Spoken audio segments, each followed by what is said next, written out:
मोदी सरकार का आम बजट, वित्त मंत्री निर्मला सीतारमण चौथी बार आम बजट करेंगी पेश। कोरोना और विधानसभा चुनाव के बीच आ रहे बजट पर सबकी टिकी नजर। बजट पेश करने से पहले राष्ट्रपति से मिलने पहुंची निर्मला सीतारमण। बजट से पहले शेयर बाजार में उछाल, सेंसेक्स 650 और निफ्टी 180 पॉइंट ऊंचा।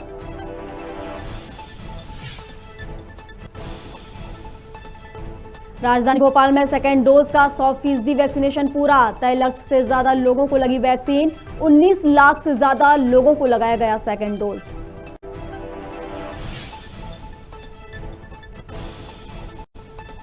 मध्य प्रदेश में कोरोना संक्रमण के साए में आज से खुलेंगे स्कूल। कक्षा पहली से 12वीं तक के 50% क्षमता के साथ स्कूल को होंगे संचालित। विकल्प के तौर पर ऑनलाइन क्लासेस भी होंगी संचालित। और देश में 24 घंटे में कोरोना के 1,67,000 केस, 20 दिन बाद 2 लाख से कम केस, 1,190 मौतें। पॉजिटिविटी रेट 4.08% घटा। नमस्कार, खबर भारत देख रहे हैं आप। मैं हूं आपके साथ प्रियंका। चलिए बढ़ते हैं खबरों की ओर। मध्य प्रदेश में 1 फरवरी से पहली से 12वीं तक के स्कूल 50% क्षमता के साथ खोलने के फैसले का शिक्षा मंत्री इंदर सिंह परमार ने स्वागत किया है। मंत्री इंदर सिंह परमार ने कहा कि आगामी परीक्षाओं को ध्यान में रखते हुए सभी विद्यार्थियों की परीक्षा की तैयारी के लिए एक बार फिर स्कूल खोल दिए गए हैं। उन्होंने कहा कि विद्यार्थियों को नियमित रूप से स्कूल जाकर अपने शिक्षकों का मार्गदर्शन लेते हुए अच्छी तैयारी कर 100% परीक्षा परिणाम देना है। मेरी शुभकामनाएं प्रदेश के सभी विद्यार्थियों के साथ है। मुख्यमंत्री जी ने आज एक महत्वपूर्ण निर्णय किया है। कल से पहली से 12वीं तक के स्कूल खोले जाएंगे, 50% उपस्थिति के साथ खोले जाएंगे। मैं माननीय मुख्यमंत्री जी के इस निर्णय का स्वागत करता हूं और प्रदेश के सभी विद्यार्थियों से अपनी तैयारी पूरी करने के लिए आग्रह करता हूं कि वो रोज स्कूल में जाकर के अपने शिक्षकों से उचित मार्गदर्शन लेकर के परीक्षा की अच्छी तैयारी करें। परीक्षा की समय अवधि निकट आ रही है। हम समय पर परीक्षा संपन्न कराना चाहते हैं। यदि किसी प्रकार का व्यवधान नहीं हुआ तो समय पर परीक्षा होगी। और मैं अभिभावकों से भी, विद्यार्थियों से भी यही निवेदन करता हूं कि वे अपनी पढ़ाई पर पूरा ध्यान दें, अभिभावक उनको सहयोग करें और समय पर हम सबकी परीक्षा संपन्न करा लें। ऐसा विभाग के द्वारा प्रयास किया जाएगा। मैं मध्य प्रदेश के सभी विद्यार्थियों को शुभकामना देता हूँ। जय हिंद, जय भारत। नरसिंहपुर जिला गाडरवारा नगर में पलोटनगंज चौराहे पर संयुक्त मोर्चा किसान ने एकजुट होकर केंद्र सरकार के खिलाफ प्रदर्शन किया, जिसमें बड़ी संख्या में किसान मौजूद रहे। इसके साथ ही महिलाएं भी इस प्रदर्शन में शामिल रहीं। किसान संगठन के सदस्यों और पदाधिकारियों ने आरोप लगाया है कि केंद्र सरकार ने हमसे जो वादा किया था वो वादा पूरा नहीं किया गया है, जिसको लेकर संयुक्त किसान मोर्चा और किसान सभागार द्वारा राष्ट्रीय स्तर पर प्रदेश में एक दिवसीय धरना प्रदर्शन किया गया है। भारत माता की जय। इंकलाब जिंदाबाद, इंकलाब जिंदाबाद। जो हमसे टकराएगा हमारा दिल्ली में जो आंदोलन चल रहा था संयुक्त किसान मोर्चा द्वारा, उसमें जो लिखित में केंद्र सरकार द्वारा हुआ था, उसमें मोदी सरकार ने वादा खिलाफी की है। उसको लेकर यहाँ 1 दिवसीय वादा खिलाफी धरना दिवस मनाया जा रहा है केंद्र सरकार के विरोध में, मोदी सरकार के खिलाफ में। इसके बाद भी यहाँ का ये आंदोलन जारी रहेगा? हाँ, इसके बाद भी आंदोलन जारी है। अगर अभी भी क्षेत्रीय समस्याओं और दिल्ली वाली समस्याओं लेकर यदि कोई भी समस्या का निराकरण नहीं निकलता है तो आगामी 1 से 2 दिन के अंदर 2 तारीख को चिचली में भी ये सारी व्यवस्थाओं लेके आंदोलन है। किसान बंधु संयुक्त मोर्चा के माध्यम से जो दिल्ली में पिछले दिनों आंदोलन चल रहा था संयुक्त मोर्चा का, हमारे 3 काले कानून की वापसी, बिजली अमेंडमेंट बिल और बहुत सी मांगों को लेकर, तो सरकार ने ये आश्वासन देकर इस आंदोलन को स्थगित करा दिया कि हम आपकी मांगें 15 जनवरी तक पूर्ण कर देंगे, जो भी आपकी मांगें हैं। लेकिन सरकार ने 15 जनवरी तक इस मामले में न कोई कमेटी बनाई, न इस हमारी जो मांगें थी उनको लेकर कोई प्रक्रिया आगे बढ़ाई। तो हमारी संयुक्त मोर्चा की मीटिंग रही पिछले 28 तारीख को, उसमें ये तय हुआ कि जो आंदोलन स्थगित किया गया था उस आंदोलन को 31 तारीख से, जनवरी की 31 तारीख से सुचारू रूप से चलाया जाएगा। क्यों? क्योंकि सरकार ने तीनों काले कानून पर ना कोई कमेटी बनाई है, ना MSP की गारंटी पर कोई कानून की प्रक्रिया जारी की है और ना ही बिजली अमेंडमेंट में उसको कैंसिल किया है। क्योंकि हमारे यहाँ देखा गया है कि अभी 67,000 रुपये जो 5 अक्टूबर की बिजली बिल है वो लोगों के पास बिल आने लगे हैं 67,000 रुपये प्रति साल 5 अक्टूबर की। में जो दिया था उन लिखित आश्वासनों पर सरकार एक कदम भी आगे नहीं बढ़ी है। तो हमारे संयुक्त किसान मोर्चा ने 15 जनवरी की बैठक करके ये निर्णय लिया, यह आंदोलन की फिर से शुरुआत है।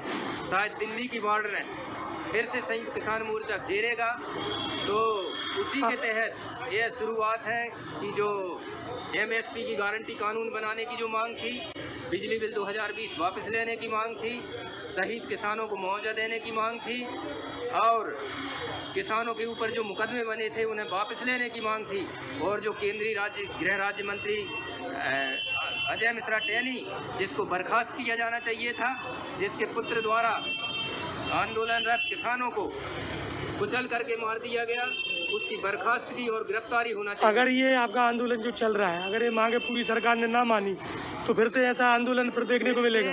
अभी जो आंदोलन चला है उससे भी जबरदस्त आंदोलन, अभी कई जगह आंदोलन पहुंच नहीं पाया था, लेकिन अब यह आंदोलन हर घर में पहुंचेगा। हर किसान, हर मजदूर, हर व्यक्ति यह जान चुका है कि यह मोदी सरकार किसान मजदूर विरोधी है, यह अडानी अंबानी की दलाल तो ये है आंदोलन और तेज होगा और जबरदस्त तेज होगा।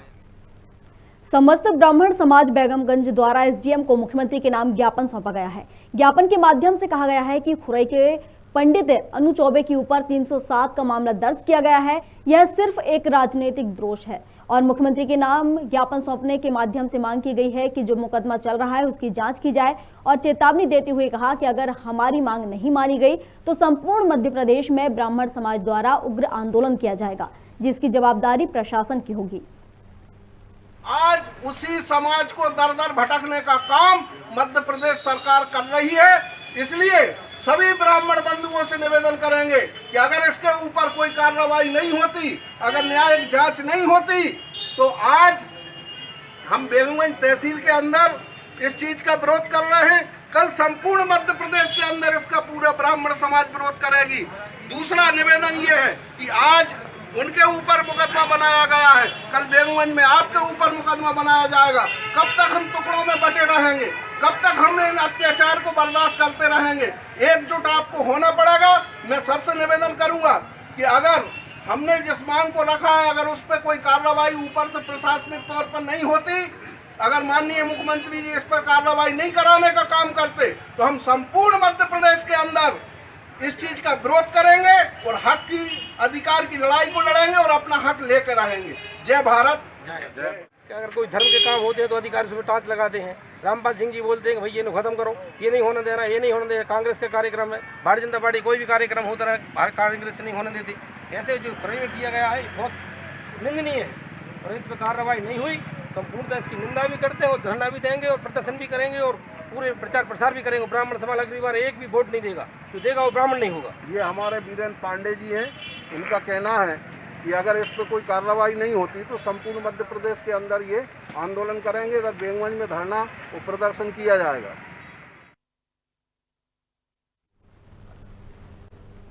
ग्वालियर में पुतला दहन के दौरान हादसा हो गया, जिसमें SI दीपक गौतम झुलस गए। बता दें, कांग्रेसी सरकार का पुतला जला रहे थे। स्पष्ट नहीं है कि पुतला किसका था। SI ने पुतला छीनने का प्रयास किया था। छीना झपटी में SI दीपक गौतम झुलस गए, जिसे गंभीर अवस्था में अस्पताल भेजा गया है। इस घटना में गुस्साई पुलिस ने लाठीचार्ज कर दिया। पूरी घटना ग्वालियर के फूलबाग की बताई जा रही है।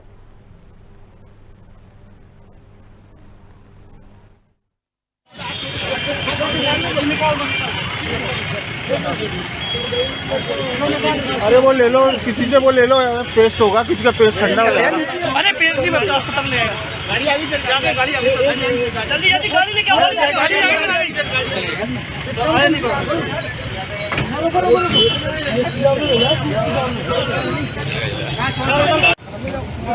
छोटू भैया रुकना, छोटू भैया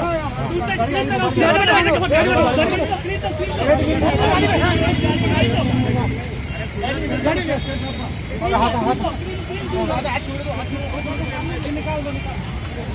क्षेत्र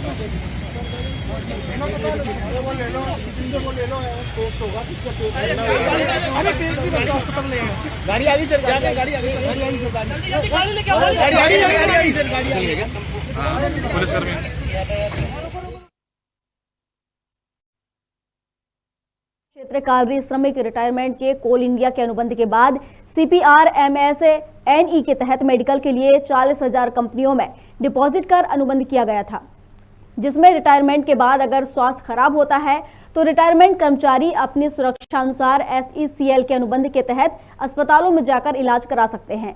सूत्रों की माने तो जमुना कोतमा क्षेत्र के GM ऑफिस में 6 महीने से रिटायरमेंट कर्मचारियों की बिलिंग का भुगतान न होने के कारण फाइलों का पहाड़ ऑफिस में बन चुका है। वहीं रिटायरमेंट कर्मचारी बिलिंग के लिए अन्य जिले और अन्य राज्यों के GM ऑफिस जाने को मजबूर हो रहे हैं। हमारे यहाँ एक सुभाष गुप्ता कर्मचारी थे जो रिटायर हुए, उनकी पत्नी का कोविड से इलाज इम्पैनल्ड हॉस्पिटल में हुआ और उन्होंने जो है इम्पैनल्ड हॉस्पिटल में इलाज कराया और इम्पैनल्ड हॉस्पिटल वाले ने CGHS रेट का पालन ना करके, कंपनी की नीति का पालन ना करके उन्होंने फुल पेमेंट लिया। आज वो जो है वहाँ ज़्यादा भुगतान भी ले लिया और प्रबंधन उस पैसे को भी देने में कतरा रही, उनका आधा पैसा दे रही। इस स्थिति में इस स्कीम का कोई मतलब ही नहीं है। हम लोग इस पर प्रयास करेंगे कि इस स्कीम पर बात करें और इस पर जो है संशोधन कराने के प्रयत्न।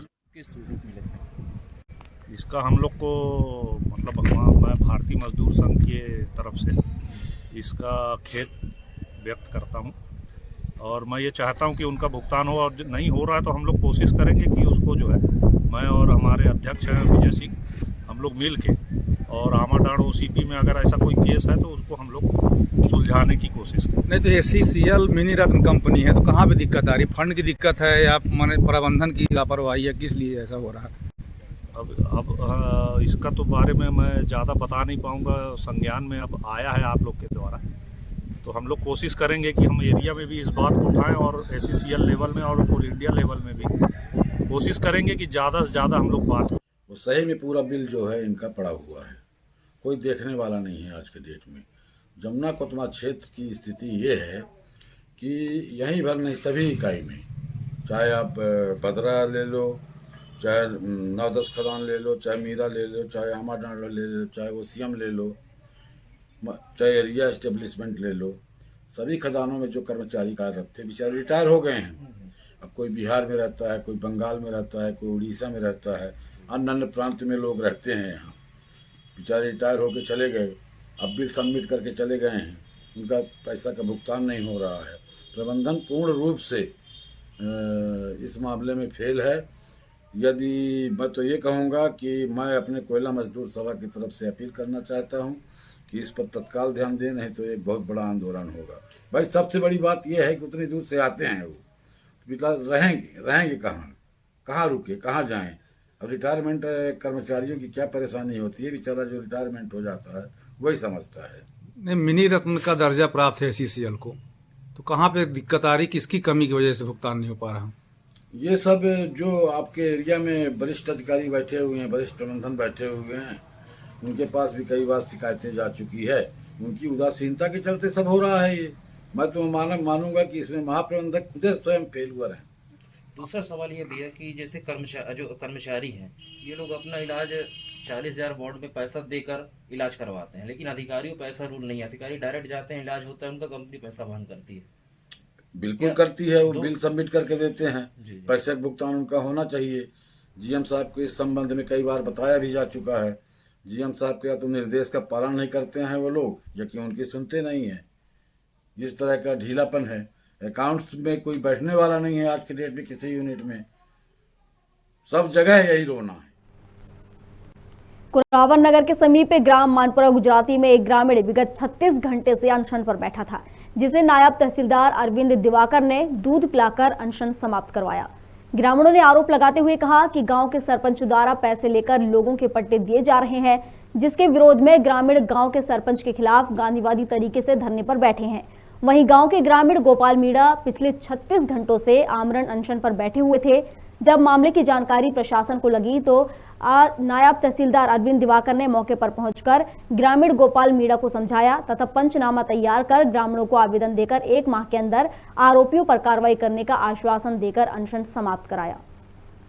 सभी प्रकार के यहाँ कार्यक्रम होते हैं और दूसरे समाज के भी होते हैं। सभी लोगों का कार्यक्रम यहाँ होते हैं और यहाँ का सरपंच ने गांव के कुछ लोगों को भ्रमित करके यहाँ चूना डाल दिया है और गांव में अशांति फैलाना है। इसलिए हम इस जमीन को मंदिर के नाम कराने के उद्देश्य से और वो लड़ाई झगड़ा बंद हो, गांव में शांति हो, इसलिए यहाँ आमरण अनशन पे हम बैठे हैं। जब तक हमारा ये 2 मांगे नहीं सुलझती हम यहाँ से नहीं उठेंगे, ना हम अन्न खाएंगे ना हम पानी पिएंगे। मुझे 3 रोज हो गया। शाजापुर जिला अस्पताल में स्टाफ नर्सों के मनमाने रवैये से लोग परेशान हैं। अस्पताल पहुंचने वाले मरीजों की परेशानी कम होने का नाम नहीं ले रही है। बता दें, शाजापुर के जीवन सिंह अपनी पत्नी के ऑपरेशन के टांके कटवाने के लिए जिला अस्पताल पहुंचे, लेकिन यहां मौजूद स्टाफ नर्सों ने टांके काटने के बजाय महिला को इधर से उधर भगाते रहे। नर्सों की मनमानी का यह सिलसिला करीब 3 घंटे से अधिक समय तक चलता रहा। शाजापुर का जिला अस्पताल स्टाफ नर्सों की लापरवाही और मनमानी के कारण हमेशा चर्चित में रहता है। क्या परेशानी आ रही है आपको? हमारे ऑपरेशन हुई थी, बड़ा ऑपरेशन से बच्ची 11-12 दिन हो गए, उसमें टांके लगे थे, उसमें आज कटवाने आए थे तो 11:30 बजे से परेशान कर रही है मैडम। 27 नंबर में जाओ तो बोले कि डिलीवरी 4 वार्ड में जाओ, वहाँ से जाओ तो कहीं मैडम के साइन जाओ, मैडम मिलती नहीं, परेशान हो रहे हैं। मरीज 2 टाइम से कम 3 घंटे हो गए अभी हॉस्पिटल में, कोई सुनवाई के लिए कार्रवाई नहीं कर रहे।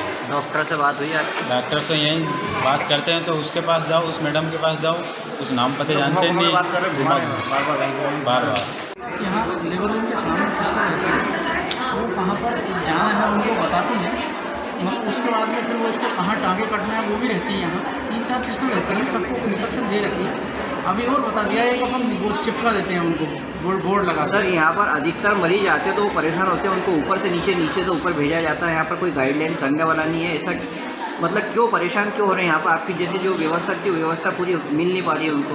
वो अपन ने अभी देते हैं हर बार वो, मगर फिर भी अपन ने ये सिक्योरिटी वाले को बोल दिया, सिस्टर को भी बोल दिया, यहाँ कोई मिलेगा बराबर उनको प्रॉपर गाइडेंस देंगे, प्रॉपर उनका इलाज करेंगे, टांगे काटना है जो भी प्रॉब्लम हो। सर अधिकतर सुनने में आता है क्या कि हॉस्पिटल में जो सुविधा रहती है वो सुविधा उनको मिल नहीं पाती है, बाहर से जो लोग बनाते हैं बेचारे परेशान होते हैं यहाँ पर।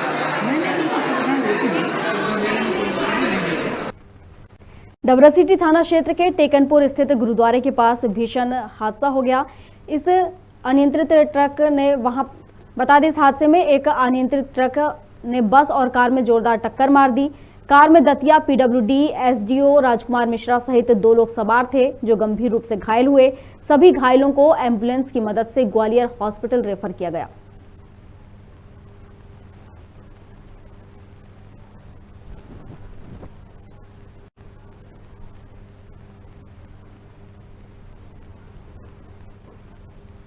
श्योपुर में चोरों ने पुलिस कंट्रोल रूम के पास स्थित मोबाइल की दुकान पर चोरों की वारदात को अंजाम दिया था। चोरों ने बीती रात दुकान का ताला तोड़कर लगभग 50 मोबाइल लेकर फरार हो गए थे। जानकारी मिलते ही पुलिस घटनास्थल पर पहुंची और वहां जाकर जायजा लिया और चोरों की तलाश अब शुरू कर दी है। ये बड़ौदा रोड पर वैष्णव मोबाइल की दुकान है। ये शनिवार को रात को 9:30 बजे दुकान बंद करके गए हैं और आज आए हैं। ये संडे को बंद रखते हैं दुकान। आज आए सवेरे 9:30 बजे, देखा तो पीछे की इनकी दुकान का गेट का ताला और टूटा हुआ था। जब मोबाइल देखे तो बता रहे हैं 40-50 मोबाइल चोरी चले गए लगभग।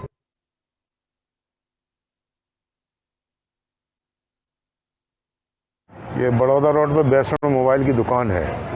ये शनिवार को रात को 9:30 बजे दुकान बंद करके गए हैं और आज आए हैं। ये संडे को बंद रखते हैं दुकान।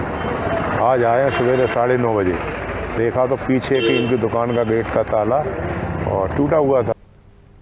सुजालपुर में नाबालिग से दुष्कर्म के मामले में आरोपी को आजीवन कारावास की सजा सुनाई गई है। सुजालपुर न्यायालय में द्वितीय अपर सत्र न्यायाधीश द्वारा आरोपी राम सिंह को पॉक्सो एक्ट के तहत आजीवन कारावास और प्राकृत जीवन काल के लिए सश्रम कारावास और 5,000 के जुर्माने की सजा सुनाई गई है। इसके साथ ही पीड़िता को जुर्माने की राशि कुल 13,000 रुपए दिए जाने का आदेश माननीय न्यायालय द्वारा दिया गया है।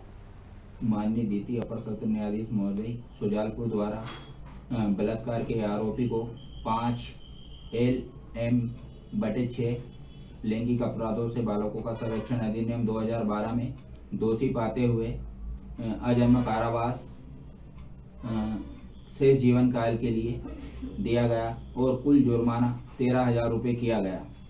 घटना इस प्रकार थी कि दिनांक 9/7/2020 को पीड़िता अपनी छोटी बहन के साथ जब घर पर अकेले थी, उसके माता पिता इलाज के लिए बाहर गए थे, तब आरोपी द्वारा उसके साथ बुरी नीयत से अश्लील हरकत कर उसके साथ गलत काम किया था और उसके बाद भी 2 बार आरोपी द्वारा इसी प्रकार का कृत्य किया गया। पीड़िता ने डर की वजह से यह बात अपने माता पिता को नहीं बताई, फिर हिम्मत करके उसने घटना की बात अपने माता पिता को बताई। फिर दिनांक 1/10/2020 को आरोपी के खिलाफ थाना अवंतीपुर बड़ौदिया पर असल अपराध पंजीबद्ध कराया गया था।